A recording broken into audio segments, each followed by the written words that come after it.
구호 준비하면 어떻게 하시는 것이죠? 자, 구호 준비. 야. 자, 손을 닥치고 구호 시작한 딱 3번 하는 겁니다. 구호 시작. 예수가 답이다. 예수가 답이다. 예수가 답이다. 할렐루야.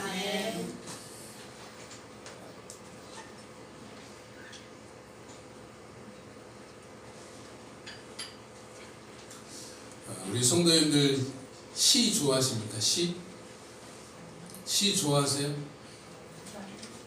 다 고개를 설레설레 지어보시고. 저도 뭐 개인적으로 이렇게 시를 좋아하는 편은 아닌데 제 삶에 인상 깊게 남아있는 시 한 구절이 있습니다. 김상용 씨가 쓴 이제 저 남무로 창을 내게 쏘라는 시가 있는데 그 시구의 마지막에 보면 왜 사냐건 묻지요라는 시구가 있어요. 이게 고등학교 때 들었던 시구로 기억이 나는데 이게 굉장히 기억에 많이 남았어요. 그래서 왜 사냐건 이제 저자가 시구 이제 그 시의 저자가 대답한 그냥 묻지요라는 것이었는데 왜 사냐고 물었을 때 사람들이 물었을 때 저자는 그냥 묻는다라고 대답하는 거였던 것이죠. 그게 인상적이어서 참 한때 한동안 기억하고 다녔던 것이 좀 기억이 납니다. 여러분들이 한번 물어보겠습니다. 여러분 산다라는 게 뭡니까? 삶을 산다는 게 뭐죠? 누가 이제 젊은 친구들이 여러분에게 물어보면 뭐라고 대답하시겠어요? 산다라는 게 뭐냐고 물어보면 뭐라고 대답하시겠습니까? 다르게 말하면 여러분 왜 사십니까? 왜 살고 계십니까? 오늘을 왜 살고 계십니까? 죽지 못해서? 옛날에 어르신들은 많이 그랬어요. 왜 사십니까? 왜 죽지 못해서 사십니까? 오늘 본문을 보면 바울의 삶의 이유가 무엇인지에 대해서 말씀하고 있는 것들을 먼저 알 수 있어요. 그래서 이 바울의 삶의 이유를 통해서 그럼 우리가 추구해야 되는 삶의 이유가 무엇인가? 우리가 어떤 삶의 방향으로 나아가야 되는가라는 것들을 우리가 좀 생각해 보고자 하는데 먼저 본문의 말씀의 내용을 좀 살펴보면 바울이 지금 현재 어디에 있습니까? 어디에 있죠? 감옥에 갇힌 가운데 있습니다. 바울이 감옥에 갇혀 있을 때 나타난 현상이 있었는데 그게 2가지의 반응으로 나타났어요. 하나는 뭐냐면 바울이 복음을 변증하기 위해서 세우심을 입은 줄을 알고 바울을 사랑하여서 바울과 같은 뜻으로 바울 그래서 주를 신뢰함으로 겁없이 담대함으로 복음을 전파하는 사람들이 있었습니다. 또 한 부류는 어떤 사람들이냐면 바울을 향한 투기와 분쟁을 가지고 바울을 더 괴롭게 하기 위해서 그리스도를 전파하는 사람이 있었다라는 거죠. 그러니까 한쪽은 선한 뜻으로 바울과 같은 마음으로 예수 그리스도를 전한 사람이 있었고 다른 한쪽은 이번 기회에 바울을 좀 내가 괴롭혀 봐야 되겠다라는 뜻으로 복음을 전한 사람이 있었다라는 것이죠. 그런데 이러한 이야기를 들은 바울이 어떻게 반응하냐면 18절을 한번 보시기 바랍니다. 18절을 다시 한번 읽어보겠습니다. 시작. 그러면 무엇이나 거칠애로 하나 참으로 하나 무슨 방도로 하든지 전파된 것은 그리스도니 이로써 나는 기뻐하고 또한 기뻐하리라. 아멘. 뭐라고 반응하고 있습니까? 이런들 저런들 전파되는 것은 그리스도니 나는 기뻐하고 기뻐한다라고 말하고 있죠. 그럼 이러한 바울의 반응을 통해서 우리가 알 수 있는 것은 뭐겠습니까? 바울은 자신이 지금 어떤 상황 가운데 있느냐는 그렇게 중요한 문제가 아니에요. 또 사람들이 자신을 어떻게 생각하느냐도 그렇게 중요한 문제가 아닙니다. 자신이 어떤 상황 가운데 어떤 형편에 있든지 간에 그런 것들은 부가적인 문제이고 중요한 것은 내가 전하고자 하는 예수 그리스도 그분의 이름이 전파되고 있느냐가 중요한 것이다라는 것을 우리가 보게 되는 것이죠. 그럼 여기서 우리가 한 가지 좀 생각하고 넘어가고 싶은 것은 이것입니다. 오늘 본문에서 보는 것처럼 바울이 감옥에 갇힌 것이 바울이 처한 상황이잖아요. 그런데 그런 바울이 갇힌 상황에서 나타난 반응은 2갈래였습니다. 그래서 어떤 사람은 착한 뜻으로, 어떤 사람은 투기와 분쟁으로 그러한 일들이 있었던 것이죠. 근데 이러한 반응이 나타난 것은 바울이 예상치 못했던 일이기도 합니다. 우리가 생각해 보면 어떠한 상황이 벌어지는 것은 우리가 어떻게 할 수 없어요. 그러나 그 상황에 대한 반응은 우리가 할 수 있는 겁니다. 요즘 우리가 나라가 무엇 때문에 정신이 없습니까? 신종 코로나 바이러스 때문에 정신이 없잖아요. 이것은 우리가 어떻게 할 수 없는 상황들이잖아요. 근데 그 상황에 대한 반응은 나의 몫이에요. 내가 어떤 반응을 선택하느냐라는 것은 우리의 몫이다라는 것을 볼 수 있는 것이죠. 상황들은 내가 어떻게 할 수 없습니다. 그러나 그 벌어진 상황에 대해서 대처하는 것은 나의 반응에 달려있다라는 것을 볼 수 있죠. 오늘 본문에서도 마찬가지입니다. 바울은 이 벌어진 상황에 대해서 왜 그렇게 됐느냐라고 말하지 않아요. 이렇게 됐든 저렇게 되든 전파되는 것은 그리스도 되니 나는 족하다. 나는 그래서 기쁘고 기쁘다라고 반응하고 있는 것들을 우리가 보게 되는 것입니다. 그러므로 우리도 기억해야 됩니다. 어떤 일이 벌어지는 것은 우리가 어떻게 할 수 없습니다.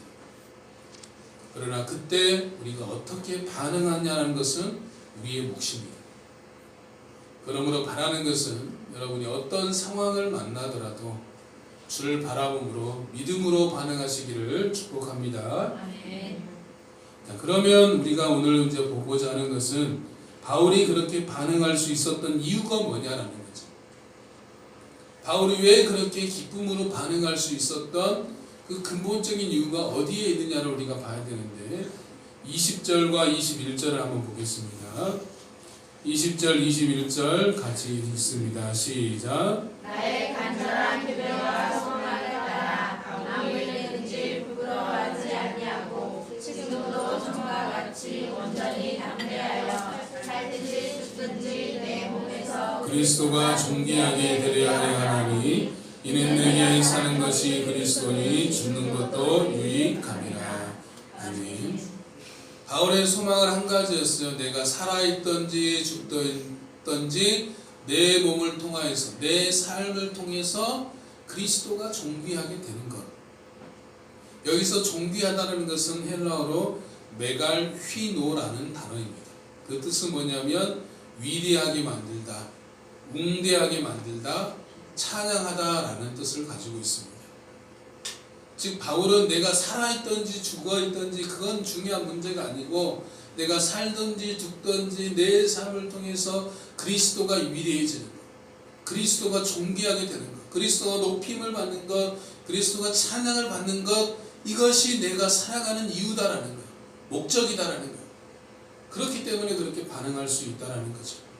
그럼 바울이 그렇게 고백할 수 있는 근거가 어디 있습니까? 21절에서 뭐라고 그랬어요? 이는 내가 사는 것이 그리스도니. 이는 내가 사는 것이 그리스도니.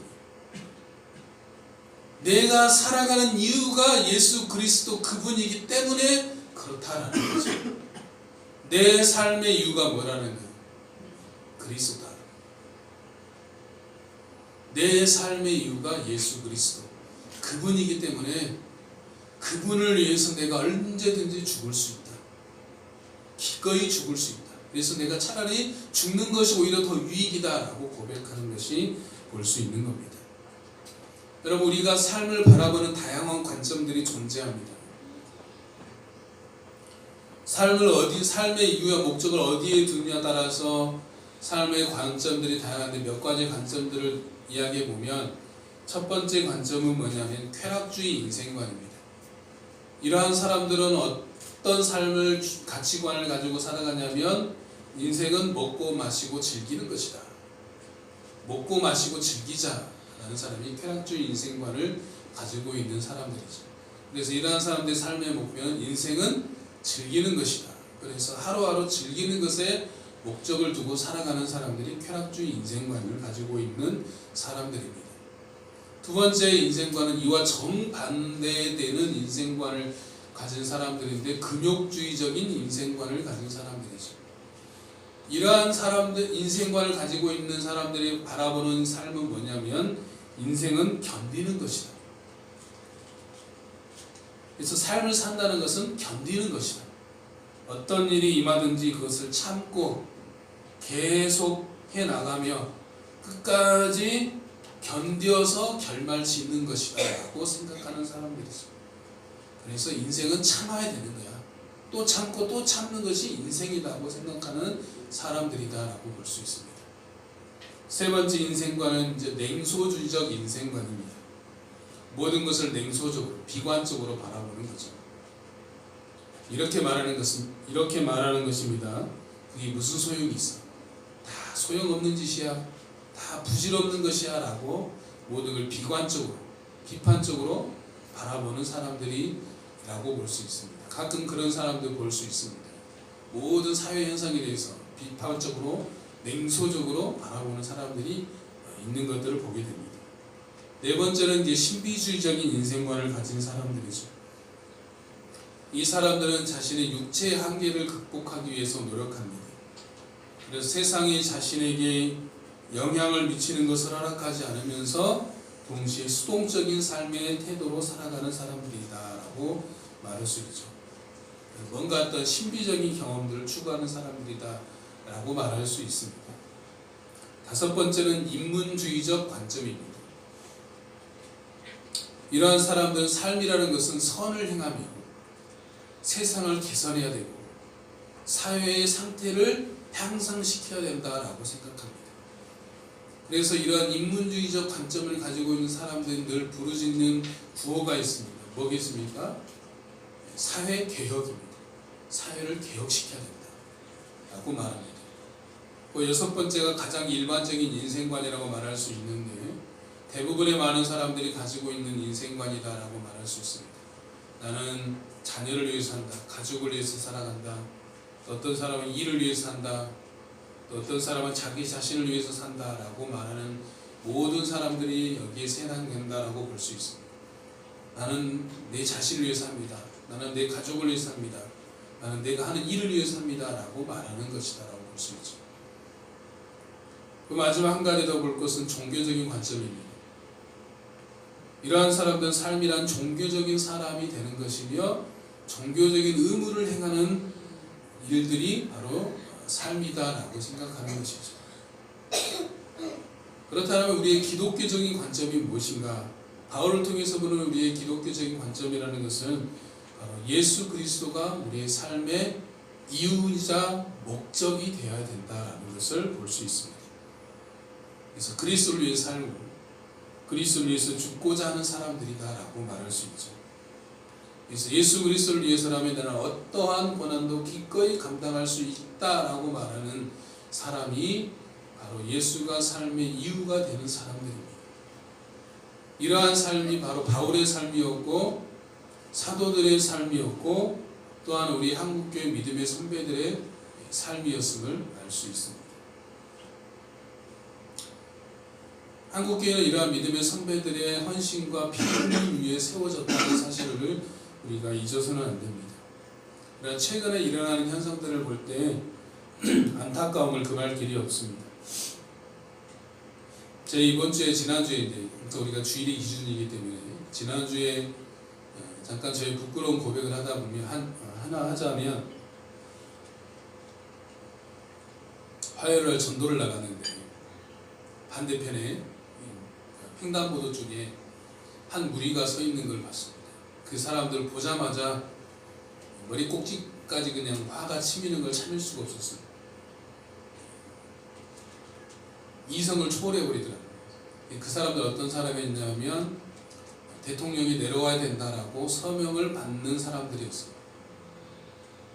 물론 대통령을 지지할 수도 있고 반대할 수도 있습니다. 그건 개인의 자유이기 때문에 뭐라 하고 싶지는 않습니다. 그러나 그러한 것들을 가지고 나라를 혼란스럽게 만들고 사람들을 선동하고 이끌어가는 것은 문제가 있다라고 생각합니다.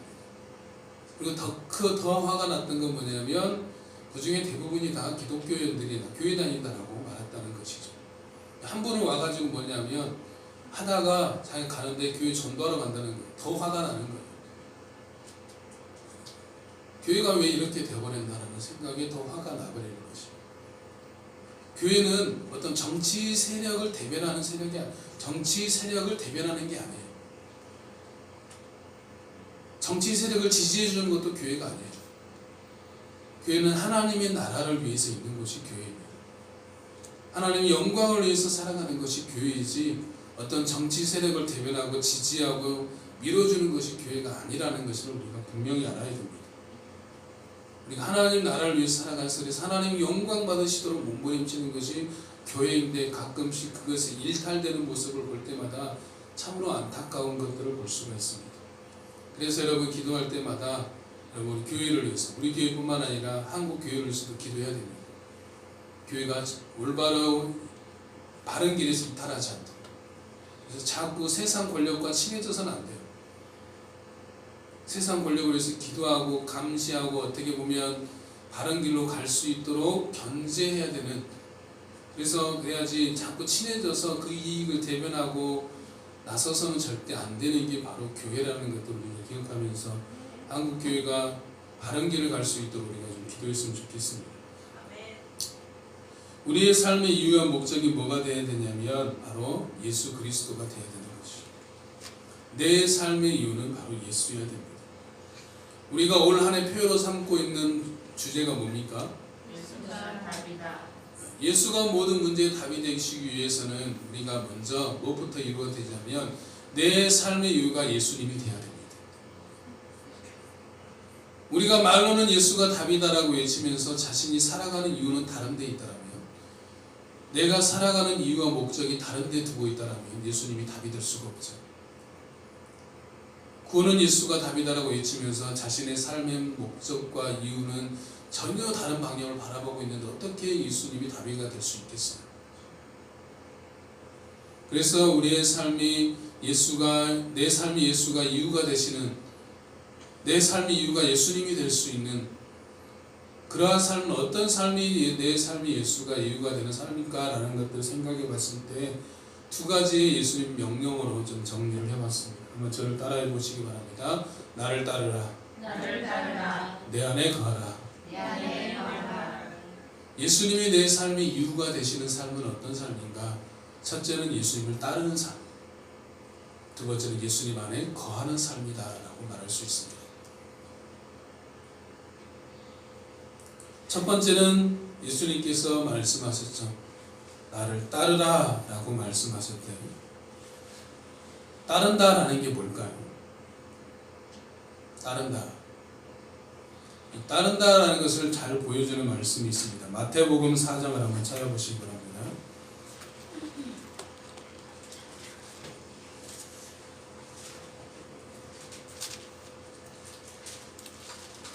마태복음 4장 19절에서 20절 한번 보겠습니다.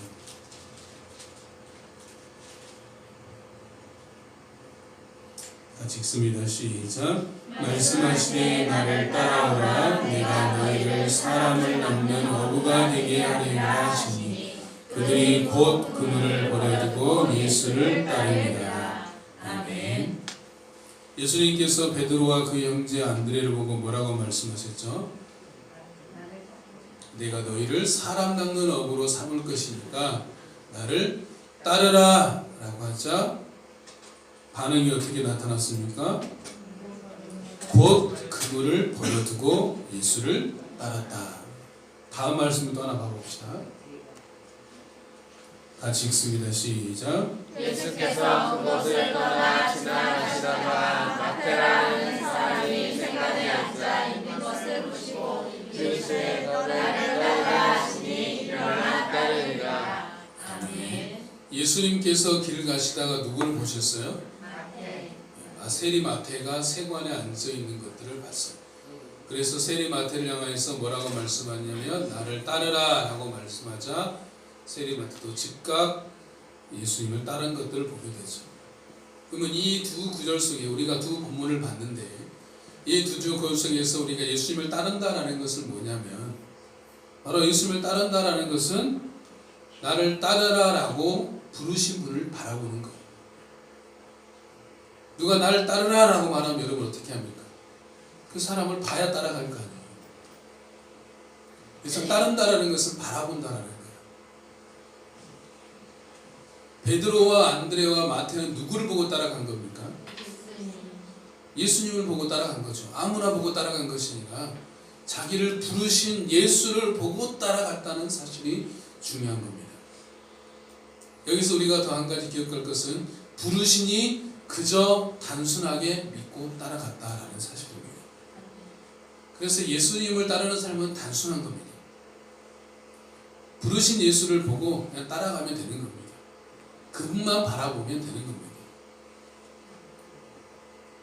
예를 들면 이런 것이다 라고 말할 수 있죠. 여러분들이 이제 어떤 길을 가야 되는데, 어떤 지역을 가야 되는데 초행길입니다. 여러분 초행길 갈 때 어떻게 합니까? 처음 가는 초행길에 여러분 어떻게 하시죠? 내비를 들고, 내비가 없다면 우리가 할 수 있는 대표적인 방법이 두 가지가 있어요. 요즘은 다 내비게이션을 갖고 있기 때문에 내비게이션을 틀겠죠. 그러면 어떻게 하죠? 그 내비양이 안내에 따라서 열심히 따라가죠. 자기 생각에는 왼쪽으로 가는 게 더 빠를 것 같은데 내비양을 오른쪽으로 하라면 자기 생각 접고 왼쪽으로 가잖아요.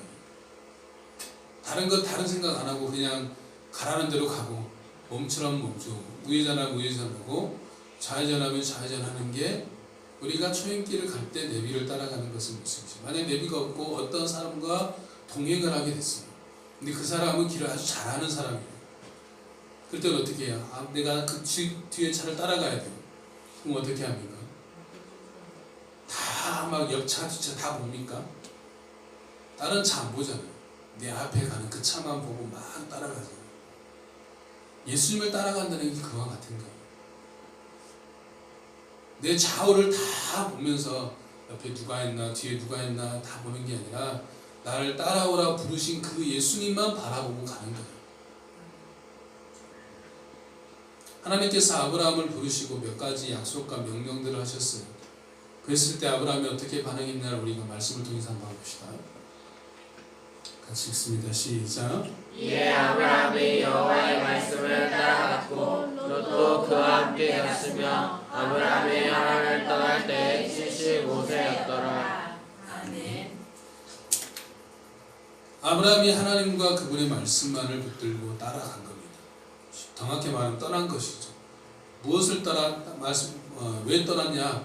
하나님 말씀하셨기 때문에, 가라고 했기 때문에 자기의 고향과 본토 친척 아비집을 떠날 수 있었던 것들을 보게 되죠. 그 말씀과 그 말씀하신 하나님만을 붙들고 따라간 것들을 우리가 볼 수 있는 겁니다. 바로 예수가 내 삶의 이유가 된다는 것은 뭐냐면, 나는 예수님만 바라보고 따라가겠습니다 라는 말이에요. 그래서 우리 성도님 다른 거 바라보지 말고 예수님만 바라보고 따라가시기 바랍니다. 아멘. 바울이 그것을 지금 보여주고 있는 겁니다. 바울은 자신이 사느냐 죽느냐 이게 아무런 문제가 되지 않아요. 내가 감옥에 있느냐, 감옥에 나가서 바로 죽느냐, 그것은 자신에게 중요한 문제가 아니에요. 자기가 중요한 것은 내 삶의 이유가 되신 예수 그리스도, 그분만이 중요한 것을 볼 수 있습니다.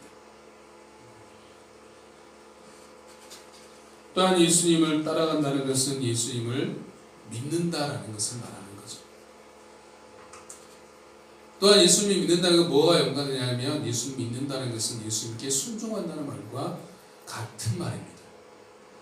여러분, 예수님 믿는다는 것과 예수님께 순종한다는 것을 별개로 생각하시면 안 돼요. 믿음과 순종은 한 세트입니다. 같이 가는 겁니다. 믿음 따로 순종 따로 말이 되지 않는 겁니다. 나는 예수님을 믿는다, 예수님 말씀에 순종한다라는 말과 같은 말입니다. 그래서 보네포는 이렇게 말했습니다.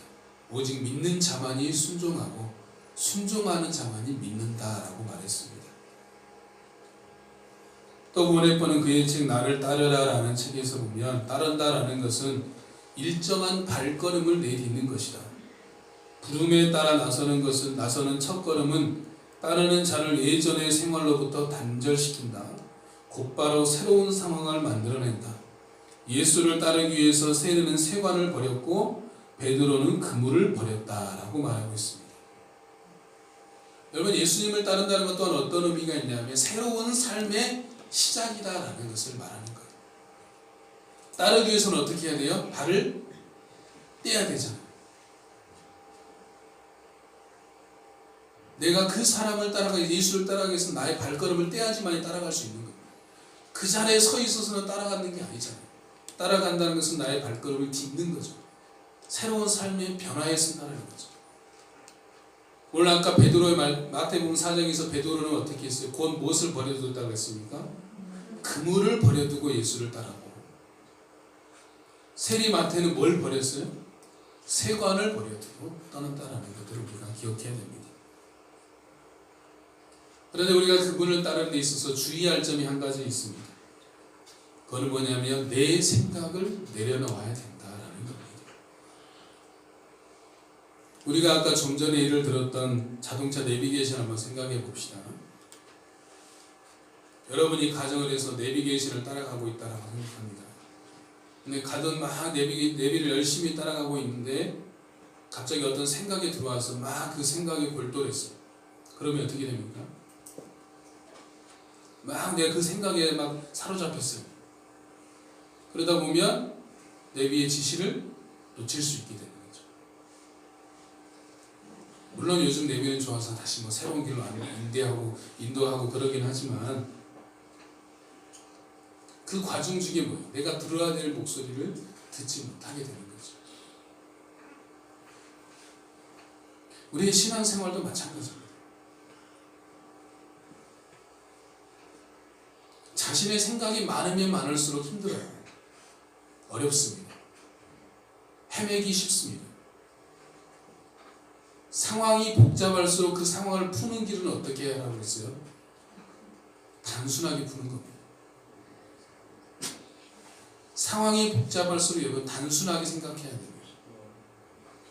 단순하게 이끄시는 대로 인도하시는 대로 나아가야 되는 거예요. 우리의 삶의 양상은 굉장히 복잡하고 다양합니다. 수많은 소리가 우리에게 매일 들려옵니다. 그 여러분 수많은 소리를 다 귀 기울이면서 사시겠습니까? 그 모든 소리를 여러분 다 들으시면서 사시겠습니까? 수많은 많은 소리 중에서 우리가 들어야 될 소리는 딱 한 가지 소리밖에 없어요. 바로 오직 우리 주의 음성만, 예수님의 음성만 들으시면 됩니다. 우리 성도님들 그래서 우리 주의 음성만 듣고 따라가시는 성도님 되시기를 축복합니다. 두 번째 명령어는 뭐라고 그랬습니까? 내 안에 거하라. 거한다라는 말은 어렵게 생각할 필요가 없습니다. 쉽게 말하면 거주한다라는 뜻이에요. 거주한다는 게 뭐예요? 산다. 그래서 주님 안에 거한다는 것은 주님과 함께 산다. 주님과 함께 동행한다. 예수가 내 삶의 이유가 된다는 뭐냐면 예수님과 함께 사는 삶, 예수님과 동행하는 삶을 산다라는 거예요. 여러분 질문을 하나 드리겠습니다. 여러분들이 사랑하는 나의 배우자와 자녀들과 함께 한 집에 산다라는 것은 무엇을 말하는 겁니까? 예를 들어서 우리 민기와 소정이가 살기 위해서는 어떤 노력이 필요합니까? 집에 들어오기 위해서 노력이 필요해요. 너 집에 들어오려면 뭐 오늘 하루 해야 될 거 다 마치고 들어와야 돼. 그렇지 않으면 못 들어와. 그래야 됩니까? 그게 아니잖아요. 영진이가 집에 들어가는데 뭐 노력이 필요합니까? 그냥 문 열고 들어가면 되는 거죠. 그냥 내가 그 집에 들어가면 되는 겁니다. 그냥 거주하면 되는 거죠. 거기에 어떤 노력이나 행위가 필요한 게 아니라는 거죠. 우리가 주님 안에 거하는 삶을 왜 자꾸 노력으로 접근하려고 그러고 행위로 접근하냐는 거죠. 내가 말씀을 많이 봐야 돼. 기도를 많이 해야 돼. 전도를 많이 해야 돼. 그래야 내가 주님 안에 거하는 게 나라고 생각하는 것은 우리의 착각이다라는 거죠. 물론 그것이 도움이 되긴 합니다. 그게 일조하긴 하지만 그게 주님 안에 산다는 게 아니다라는 거예요. 그냥 사는 거죠. 그냥 주님을 의지하고 주님께 기대고 그분과 함께하는 것이다라고 말할 수 있습니다. 여러분 주보에 여러분 읽기를 원하는 책 중에 이번에 꼭 읽었으면 좋겠는데 한번 주보를 한번 봐보시겠어요? 거기에 보면 천도서에 뭐가 되어 있습니까? 예수와 함께한 복음서 여행이라는 책이 있는데 꼭 읽어보시기 바랍니다. 아주 쉽습니다. 순식간에 읽을 수 있는 책입니다. 그 어렵게 설명되어 있지 않아가지고 막 이게 설명한 책이 아니라 스토리 이야기입니다. 그 이제 데이비드 그레고리라는 저자인데 그 저자가 이제 주님 안에 거하는 삶에 대해서 이렇게 말하고 있습니다. 뭐라고 말하고 있냐면 사랑하는 마음을 품고 끊임없이 하나님께 주의를 기울이는 것이다 라고 말하고 있습니다. 그것을 지속적으로 훈련하라 라고 말하고 있죠. 요지는 뭐냐면 두 가지입니다. 주님을 사랑해라. 그리고 끊임없이 하나님께 주의를 기울여라. 주의를 기울인다는 게 뭐냐면 생각하라라는 거예요. 끊임없이 하나님을 생각하라라는 거예요. 로이드 존스 목사님도 바울이 내 삶의 이유가 예수라고 고백하는 이유는 뭐라고 말하고 있냐면 바울이 예수를 사랑했기 때문이다라고 말하고 있어요. 예수와 깊은 사랑에 빠졌기 때문에 내 삶의 이유가 예수님이다라고 고백할 수 있다라고 말하는 겁니다. 여러분 한번 생각해 보시기 바랍니다. 여러분이 누군가를 사랑할 때 여러분 어떠했습니까? 사랑의 감정을 다 잊어버리시는데 누군가를 사랑하셨을 때는 어떠셨어요? 누군가 어떤 대상을 우리가 깊이 사랑하면 그 사람만을 생각하고 그 사람이 무엇하는지 알고 싶은 거죠. 그래서 내가 밥을 먹고 있어도 그 사람 밥을 잘 먹고 있는지, 내가 일을 하고 있으면서 그 사람 잘 살고 있는지 생각하는 것들을 우리가 부르죠. 그러니까 사랑하면 사랑할수록 그 사람을 뭐 하게 됩니까? 자주 생각하죠. 계속 어떤 사람을 생각한다는 것은 사랑한다는 증거라고 볼 수 있어요. 그래서 우리가 주님 안에 거한다는 것은, 그분 안에 거하는 것은 어떤 노력의 문제가 아닙니다. 기대고 의존하는 문제입니다. 내가 주님을 기대고 주님께 의존하는 문제. 여러분이 사랑하는 배우자에게 의존하잖아요. 기대잖아요. 그와 같은 겁니다. 내가 주님께 기대고 주님을 의지하는 것. 그래서 내가 자꾸 막 주님을 위해서 뭔가를 하려고 하지 마시고 주님께 기대고 주님을 의지하고 주님을 더 사랑하고 주님을 더 자주 생각하시기 바랍니다. 로렌스 형제는 하나님의 임재 연습이라는 책에 보면 로렌스 형제가 쓴 하나님의 임재 연습이라는 책이 있습니다. 그 책에 보면 이런 말이 있습니다. 어떤 사람과 친해진 뒤에야 그 사람을 사랑할 수 있습니다. 하나님을 사랑하려면 먼저 하나님을 자주 생각해야 됩니다. 그리고 그렇게 하나님을 사랑하게 되었을 때 우리는 하나님을 더욱 계속 생각하게 될 것입니다. 우리가 귀히 여기는 곳에 우리의 마음도 있는 법입니다. 하나님을 계속 생각하십시오 라고 말하고 있습니다. 여러분 하루를 살면서 예수님 생각을 얼마나 하고 사십니까?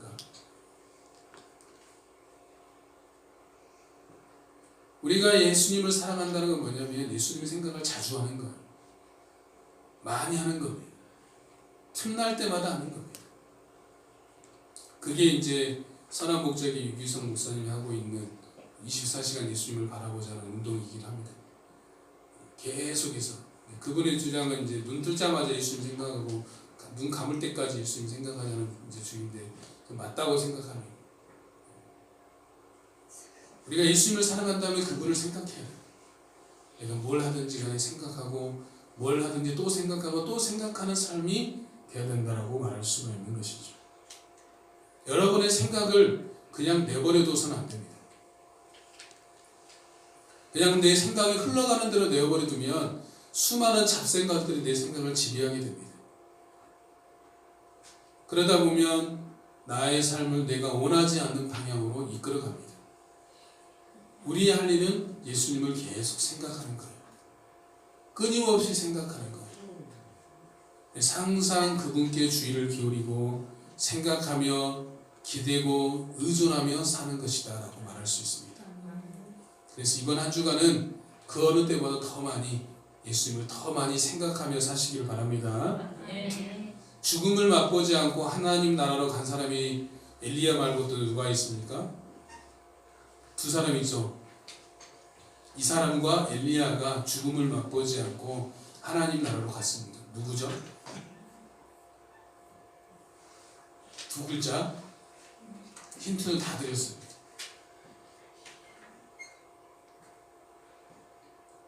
더 힌트를 드릴까요? 창세기 5장에 있습니다. 나 죽으라고?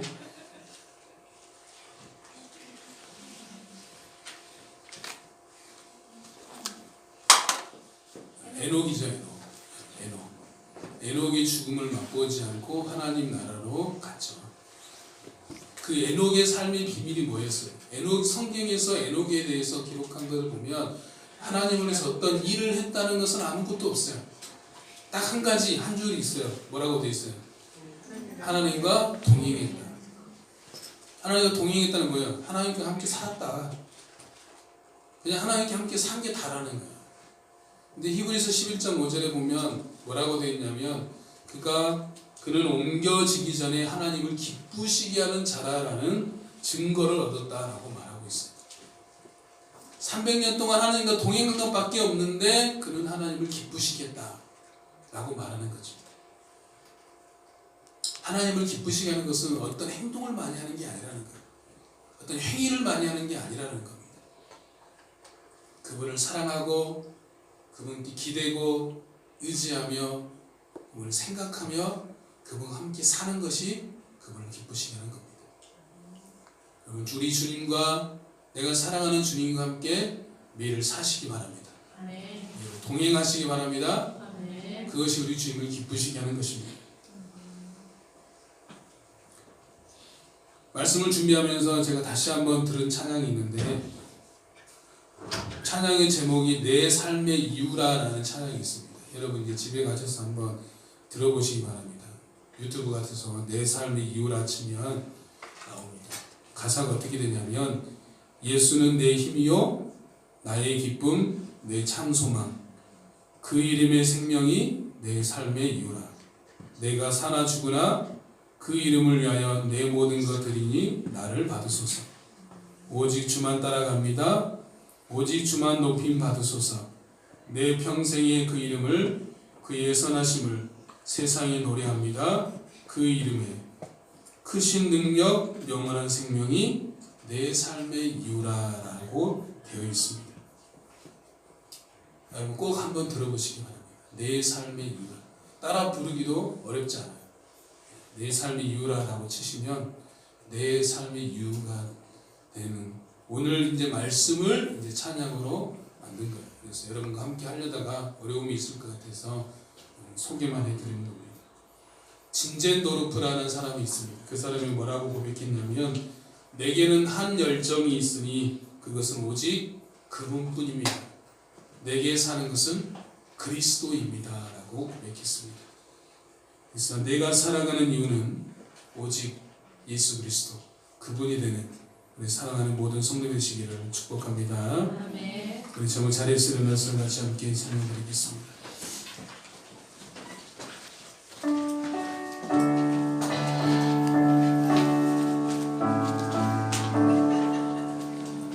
나의 기쁨 나의 소망 되시며 나의 생명이 되신 주 밤낮 불러서 찬송을 드려도 늘 하신 마음 뿐일세 나의 진정 사모하는 예수님 음성조차도 반갑고 나의 생명과 나의 참 소망은 오직 주 예수 뿐일세. 이 시간 우리 같이 기도하도록 하겠습니다. 기도하실 때 하나님 그렇습니다. 주님 내 삶의 이유가 오직 예수님이십니다. 그 예수님만을 따라 살기를 원합니다. 주님만을 바라보기를 원합니다. 내 눈이 주님께만 늘 고정되어 있어서 다른 데 바라보지 않고 주님만을 따라 살게 하여 주시옵소서. 날마다 주님과 함께 살게 하여 주시옵소서. 주님만을 생각하며 살게 하여 주시옵소서. 나의 마음과 생각을 지켜주셔서 주님을 바라보게 하여 주시옵시고 주님의 삶 가운데 역사하시는 것들을 경험하게 하여 주시옵소서. 우리 같이 기도하도록 하겠습니다. 기도합니다. 살아계신 능력이 하나님 아버지 감사합니다. 하나님 그렇습니다. 주님이 내 삶의 이유가 되십니다. 내 삶의 이유가 되신 우리 주님만을 바라봅니다. 그 주님만을 우리가 따라가며 살아갑니다. 하나님 아버지 나를 따르라 말씀하신 주님의 음성을 들으며 주님을 따르기로 원합니다. 아버지 주님을 따라갑니다. 주님을 바라봅니다. 주님의 길을 걸어갑니다. 주여 하나님 아버지 붙잡아 주시고 날마다 주님 안에 거함으로 말미암아 주님과 함께 사는 자 되게 하여 주시옵소서. 주님과 함께 의지하는 자 될 수 있도록 하나님 아버지 인도하여 주시옵소서. 주님께 내 삶을 기대합니다. 내 삶을 의탁합니다. 하나님 아버지 붙잡아 주셔서 늘 주님만을 생각하며 주님만을 사모하며 늘 살아가는 삶 되게 하여 주시고 우리의 삶의 모든 문제 가운데 늘 주님을 생각하고 바라봄으로 아버지의 이길 수 있도록 인도하여 주시옵소서.